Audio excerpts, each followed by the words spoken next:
पश्चिमी बंगाल में मुर्शिदाबाद 3 हिंदुओं की निर्मम हत्या हुई।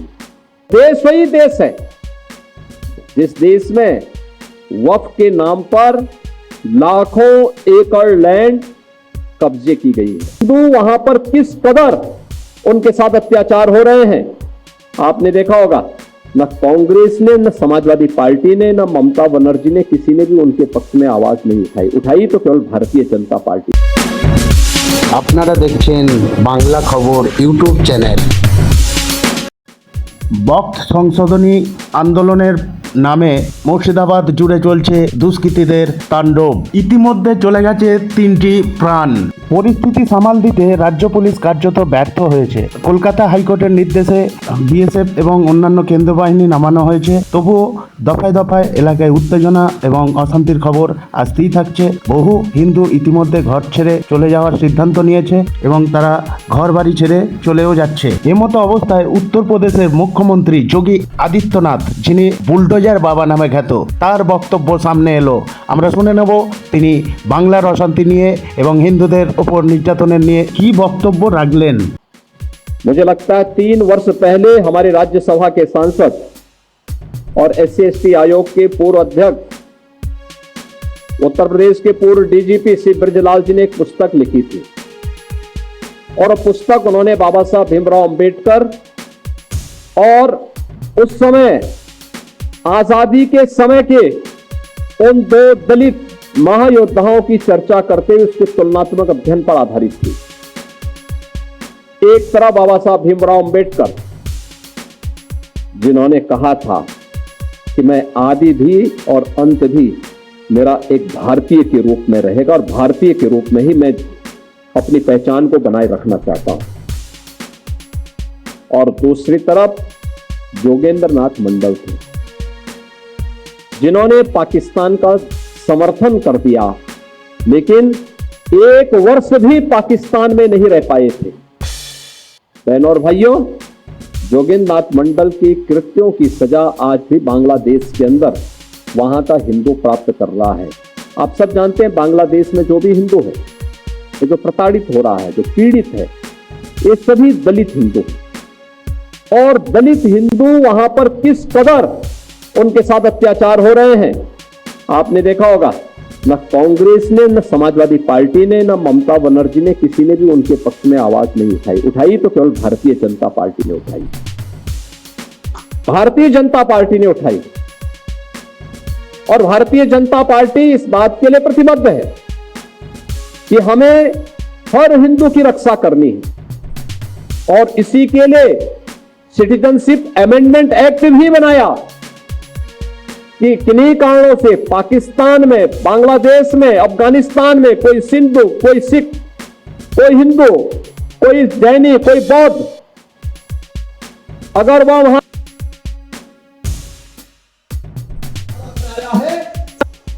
उसको भारत की नागरिकता मिल जाए, इसका विरोध करने वाले कौन लोग हैं? ये वही लोग हैं जो कांग्रेस के रूप में, समाजवादी पार्टी के रूप में गुमराह करने का काम कर रहे हैं। ये वही दल है। ये व्यवहारिक धरातल पर भी दलित और वंचितों का अधिकार छीनने के अधिकारी होते हैं। आप देखते होंगे कहीं दलितों की झोपड़ी पर, उनकी जमीन पर कब्जा करने वाले कोई लोग होंगे तो इन्हीं दलों से जुड़े हुए लोग होंगे। ये सर्वाधिक कब्जा करते हैं। तो ठीक बात है कि सरकार का डंडा है, सरकार उनको ठीक भी करती है, दुरुस्त भी करती है कि जिससे वे लोग गरीबों की, वंचितों की जमीनों पर कब्जा न कर सके। लेकिन फिर भी उनके द्वारा किस प्रकार के राग अलापे जाते हैं, हमें आश्चर्य होता है। ये वही राज्य है और यह देश वही देश है जिस देश में वक्फ के नाम पर लाखों एकड़ लैंड कब्जे की गई है। तो उनके पास कोई कागज नहीं, कोई राजस्व रिकॉर्ड नहीं, और राजस्व रिकॉर्ड नहीं तो सभी को वापस लेने की कार्रवाई, जब इस संशोधन विधेयक संसद में पारित हुआ है और अब इस पर कार्रवाई हो रही है तो इसके लिए हिंसा भड़काई जा रही है। हिंसा में आपने देखा होगा कब पश्चिमी बंगाल में मुर्शिदाबाद 3 हिंदुओं की निर्मम हत्या हुई, उनके घरों से खींच करके उनकी हत्या हुई। और ये सब कौन है? ये सभी वही दलित हैं, वही वंचित हैं, वही गरीब हिंदू हैं, जिसको इस जमीन का सर्वाधिक लाभ मिलने वाला है, सर्वाधिक लाभ मिलने वाला है। ये लैंड राजस्व के रिकॉर्ड में फिर से आएगी तो एक गरीब भी हाई राइज बिल्डिंग का, मल्टी स्टोरी बिल्डिंग का लाभ उठा पाएगा, उसको भी वहां अच्छे फ्लैट सरकार बना करके उपलब्ध करवा देगी। इन्हें भय है कि दलितों को, वंचितों को, गरीबों को अगर ये हाई राइज बिल्डिंग मिल जाएगी तो इनका तो वोट बैंक समाप्त हो जाएगा, ये गुमराह करने की इनकी राजनीति हमेशा के लिए समाप्त हो जाएगी।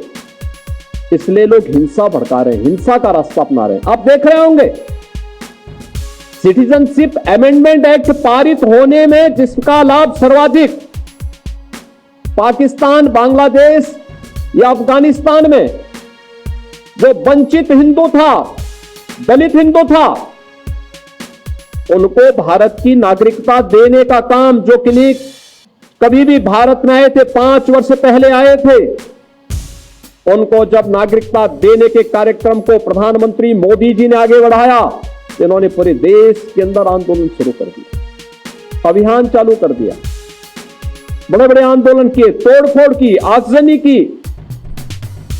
लेकिन सरकार ने भी दृढ़ता के साथ उसका सामना किया और सामना करते हुए आज इस नागरिकता देने का कार्यक्रम प्रारंभ किया। कहां जाएगा? पाकिस्तान में, बांग्लादेश में पीड़ित हिंदू कहां जाएगा?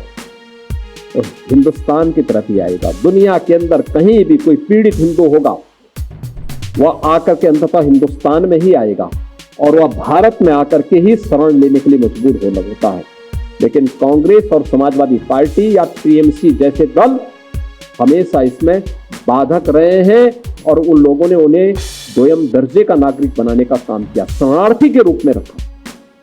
लेकिन भारतीय जनता पार्टी ने उन्हें अपनाया। इन लोगों ने वही हिंसा कर रहे हैं, धमकी दी जा रही है, फिर अव्यवस्था पैदा करने का प्रयास हो रहा है, क्योंकि इन्हें भय है कि और लैंड अगर राजस्व के खाते में वापस आएगी तो गरीबों को मिलेगी, हॉस्पिटल बनेंगे, मेडिकल कॉलेज बनेंगे, शिक्षा के अच्छे केंद्र बनेंगे, अटल आवासीय विद्यालय जैसे विद्यालय बनेंगे तो श्रमिकों की और वंचितों के बच्चों को वहां पढ़ने की आवाज से शुद्ध अच्छी व्यवस्था मिलेगी।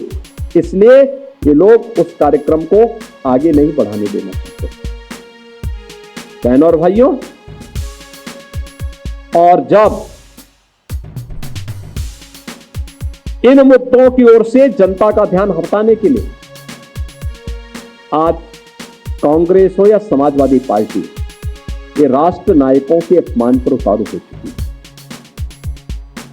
ये राष्ट्र नायकों का अपमान करने पर उतारू हो चुकी। याद करिए 2012 में जब समाजवादी पार्टी की सरकार। আপনারা দেখছেন বাংলা খবর ইউটিউব চ্যানেল।